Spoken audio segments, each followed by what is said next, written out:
Hello दोस्तों, स्वागत है आपका अपने चैनल जी के विद बड़वाल में। दोस्तों, कल हमने हिंदी का आपको लेखक और उनकी रचनाओं के बारे में एक टॉपिक कराया था, तो आज हम उसे कंटिन्यू करेंगे। यानी कि हमने 20 क्वेश्चन उसमें कराए थे, तो आज हम कराने वाले हैं नेक्स्ट के 20 क्वेश्चन। ठीक है, हमारे साथ बने रहिएगा। लेखक और रचनाओं से एक क्वेश्चन आपको ज़रूर देखने को मिलता है, इसीलिए मैं इसका सेकेंड पार्ट लेकर के आया। तो चलिए देखिए, इसके बाद में हिंदी आपका यहाँ कंप्लीट हो जाएगा। बात रहेगी गद्यांश की, तो गद्यांश आपके 10 नंबर के आते हैं हिंदी के अंदर। यूपी SSSC पैट की बात कर रहा हूँ मैं, ठीक है। तो अब हमारा ये हिंदी यहाँ से कंप्लीट हो जाएगा। जो 5 नंबर का हिंदी पूछा गया है उसके अंदर का जो सिलेबस था वो मैं कंप्लीट करा चुका हूँ आज का आपकी क्लास लगाने के बाद में, ठीक है। कल हम स्टैटिक जीके करेंगे। स्टैटिक जीके के अंदर जो टॉपिक पूछे गए हैं उन सारे टॉपिकों से जो क्वेश्चन बनने वाले हैं वो सारे क्वेश्चन हम इसमें आपको कवर कराएंगे। हमारे साथ बने रहिएगा, ठीक है। चलिए क्लास को हम स्टार्ट करते हैं। देखिए पहला क्वेश्चन है निम्न। देखिए इससे क्वेश्चन को स्टार्ट करने से पहले मैंने आपको बताया था, कल एक क्वेश्चन दिया था होमवर्क में, वो था रत्नावली दोहा संग्रह किसके द्वारा रचा गया है। रत्नावली दोहा संग्रह किसके द्वारा रचित है, ठीक है। ऑप्शन थे आपके, ऑप्शन 1 था रत्नावली, ठीक है। ऑप्शन इसमें दूसरा था तुलसीदास, ठीक है, तुलसीदास। और बात की जाए तीसरे ऑप्शन की तो तीसरा था बिहारी, और चौथा ऑप्शन आपका था रामानंद। कौन सा था? रामानंद था, ठीक है। अब इनमें से आपको बताना था रत्नावली दोहा संग्रह। तो ये क्वेश्चन थोड़ा सा कंफ्यूज करने वाला है, इसीलिए मैंने इस क्वेश्चन को दोबारा आपको लेकर के आया हूँ, थोड़ा ठीक से मैं समझा सकूँ ताकि, ठीक है। तो देखिए इसका आंसर इन चारों में से कोई भी नहीं होगा। वो क्यों नहीं होगा? क्योंकि इसके अंदर रत्नावली दोहा संग्रह लगा हुआ है। अगर यहाँ संग्रह नहीं होता तो आपका आंसर रत्नावली हो जाता, ठीक है। अगर होता रत्नावली दोहा किसके द्वारा रचा गया है तो ये रत्नावली हो जाता है इसका आंसर। रत्नावली कौन थी? तुलसीदास की पत्नी थी रत्नावली, ठीक है। लेकिन इसमें संग्रह इसने पूछ लिया है, रत्नावली दोहा संग्रह, तो इसीलिए इसका आंसर सटीक बता नहीं सकते हैं। तो इसका आंसर जो होना चाहिए, ऑप्शन में तो नहीं दिया था, ऑप्शन में होना चाहिए था आपका मुरलीधर चतुर्वेदी। क्या? मुरलीधर चतुर्वेदी, ठीक है। ये अगर ऑप्शन में होता तो हमारा राइट आंसर मुरलीधर चतुर्वेदी होता, लेकिन ऑप्शन में नहीं दिया है, इसलिए हमने इसका आंसर इसमें हम नहीं लगा सकते आंसर। क्योंकि या तो क्वेश्चन में इनको संग्रह हटाना पड़ेगा तब रत्नावली होगा, या अगर रत्नावली दोहा संग्रह से पूरा एज इट इज क्वेश्चन यही आ जाता है तो रत्नावली की जगह यहाँ मुरलीधर चतुर्वेदी होगा। अगर आप इस तरह के क्वेश्चन को स्किप कर देते हो तो भी आपको 1 नंबर मिलना तय है, ठीक है। तो इसमें आपको ज़्यादा पैनिक होने की कोई ज़रूरत नहीं है। चलिए हम क्लास को स्टार्ट करते हैं। देखिए पहला है, निम्नलिखित में से कौन सी रचना तुलसीदास की नहीं है, ये आपको देखिए रामचरितमानस किसने लिखी है? तुलसीदास ने लिखी है। गीतावली किसने लिखी है? तुलसीदास ने लिखी है। श्री कृष्ण गीतावली किसने लिखी है? तुलसीदास ने लिखी है। बात की जाए भक्तमाल की, तो भक्तमाल के रचनाकार कौन है? इसके रचनाकार हैं नाभादास। नोट करेंगे सभी, नाभादास इसके रचनाकार हैं, ठीक है। तो इसका राइट आंसर भक्तमाल हो जाएगा। ऑप्शन नंबर डी आपका यहाँ राइट आंसर हो जाएगा। अगला क्वेश्चन आपका है, हिंदी साहित्य के इतिहास में प्रसिद्ध कबीरदास, सूरदास, महावीर प्रसाद द्विवेदी, प्रेमचंद, हरिवंश राय बच्चन आदि किस प्रदेश से हैं? तो ये जो प्रदेश है वो है आपका Uttar Pradesh. Option number C आपका यहाँ राइट आंसर हो जाएगा, उत्तर प्रदेश से हैं, ठीक है। ये आपको ध्यान रखना है। अगला क्वेश्चन आपका है, कबीर की भक्ति का स्वरूप क्या है?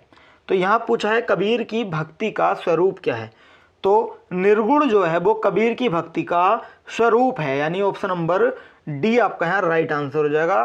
कबीर की भक्ति का स्वरूप है निर्गुण, ठीक है। चलिए अगला क्वेश्चन है, कबीरदास की भाषा कौन सी थी? यहाँ पूछा है कबीरदास की भाषा कौन सी थी, तो कबीरदास की जो भाषा थी वो सदुक्कड़ी थी। कौन सी? सदुक्कड़ी। ऑप्शन नंबर डी आपका यहाँ राइट आंसर हो जाएगा, सदुक्कड़ी कबीरदास की भाषा थी, ठीक है। अगला है, हिंदी का प्रथम समाचार पत्र कौन सा था? तो हिंदी के प्रथम समाचार पत्र की बात की जाए तो ये था आपका कौन सा? उदंत मार्तंड। कौन सा? उदंत मार्तंड था, यानी ऑप्शन नंबर बी आपका राइट आंसर हो जाएगा। हिंदी का समाचार पत्र जो था पहला वो उदंत मार्तंड था। इसके प्रकाशक कौन थे? तो इसके प्रकाशक थे पंडित, नोट करते चलेंगे, पंडित जुगल किशोर। कौन? पंडित जुगल किशोर इसके कौन थे?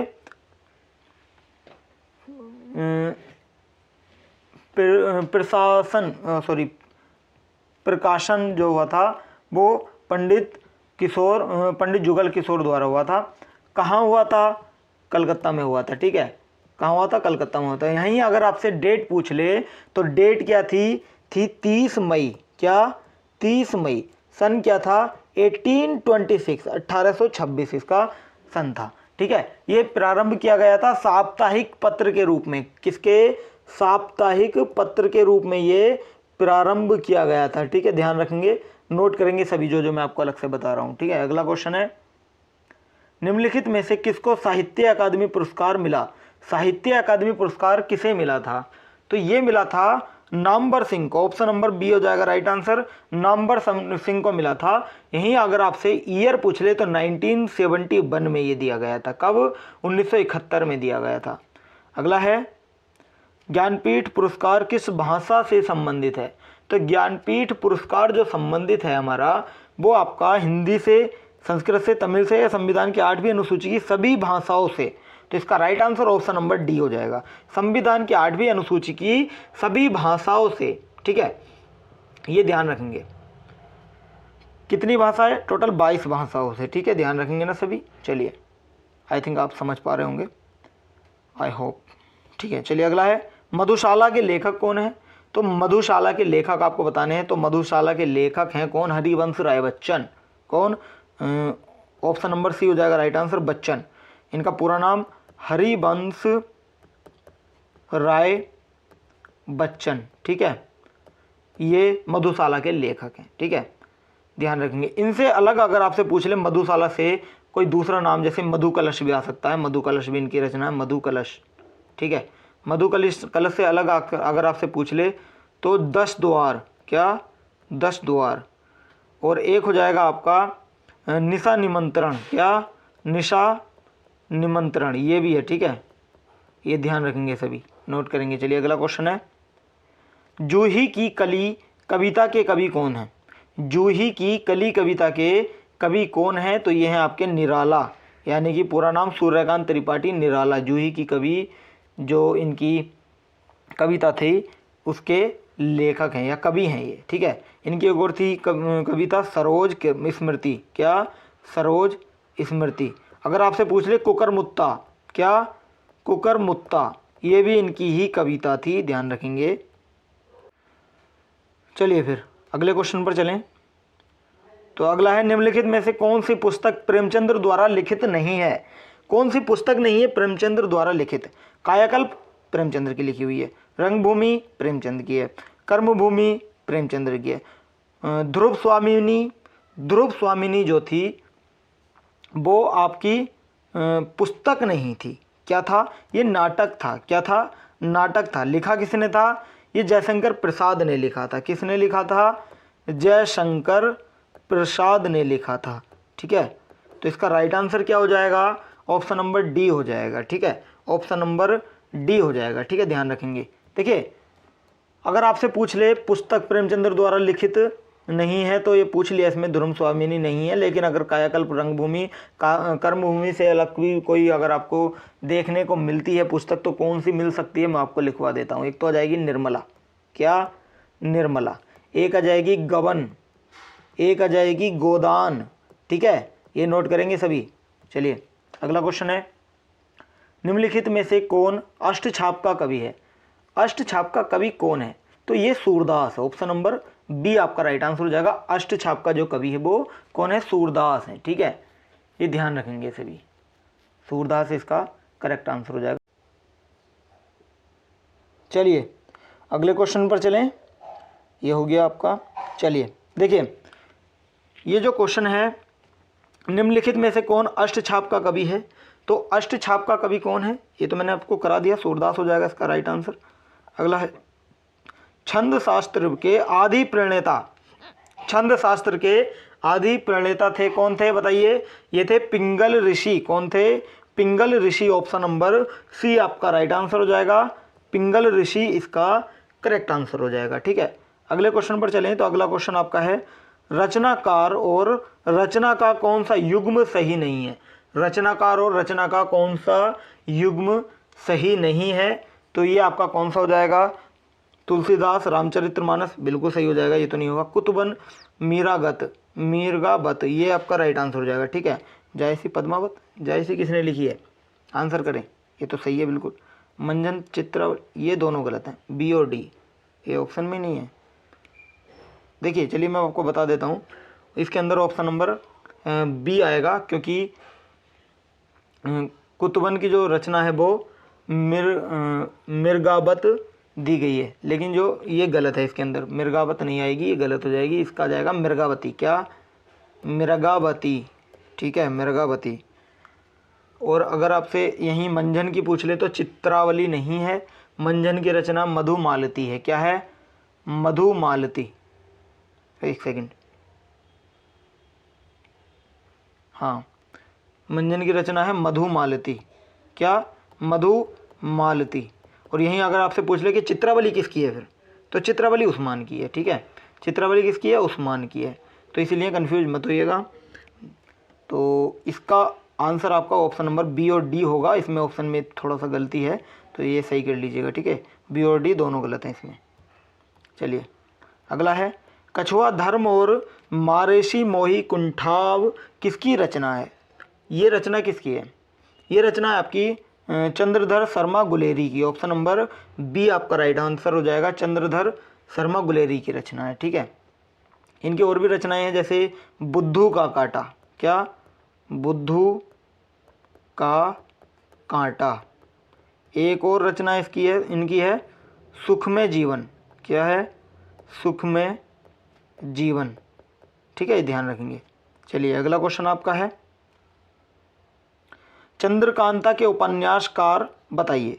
चंद्रकांता के उपन्यासकार कौन थे? तो ये आपके देवकीनंदन खत्री थे। ऑप्शन नंबर डी आपका राइट आंसर हो जाएगा। देवकीनंदन खत्री थे चंद्रकांता के उपन्यासकार। ठीक है, चलिए अगला क्वेश्चन आपका है सूरज का सातवां घोड़ा, सूरज का सातवां घोड़ा रचना की विद्या है किसकी है? सूरज का सातवां घोड़ा है आपका उपन्यास है। क्या है?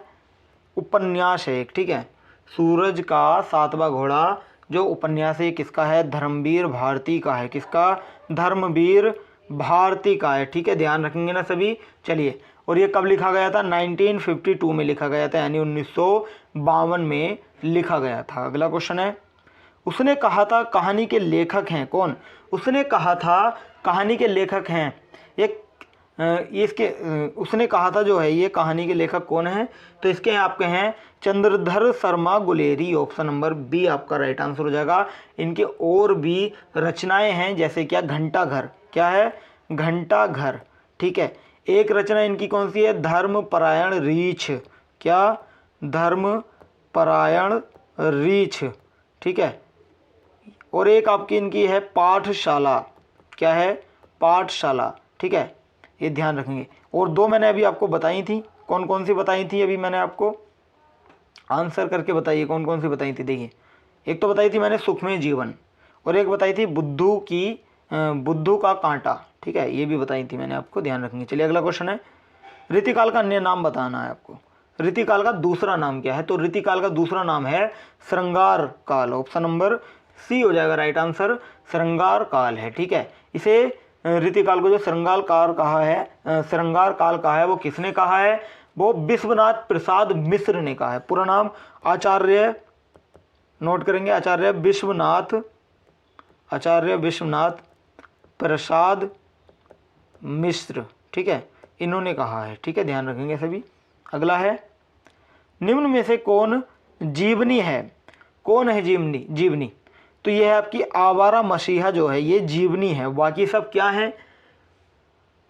बाकी सब क्या हैं ये बताइए। देखिए, आवारा मसीहा जो है वो किसकी है? ये विष्णु प्रभाकर की है। किसकी है? विष्णु प्रभाकर की है। ठीक है, विष्णु प्रभाकर की है। और ये क्या है? ये क्या है बताइए, ये किस क्या बोलते हैं इसको, हाँ ये किसकी जीवनी है, तो ये शरत चंद्र चटर्जी की जीवनी, किसकी, शरत चंद्र चटर्जी की ये जीवनी है। और ये कौन थे, ये बांग्ला उपन्यासकार थे, कौन थे, बांग्ला उपन्यासकार थे, ये ध्यान रखेंगे सभी, ठीक है। चलिए अगले क्वेश्चन पर बढ़ें। तो अगला क्वेश्चन है, एक दिन बैठे बैठे यह बात अपने ध्यान में चढ़ी कि कोई कहानी ऐसी कहिए कि जिसमें हिंदवी छूट और किसी बोली का पुट न मिले।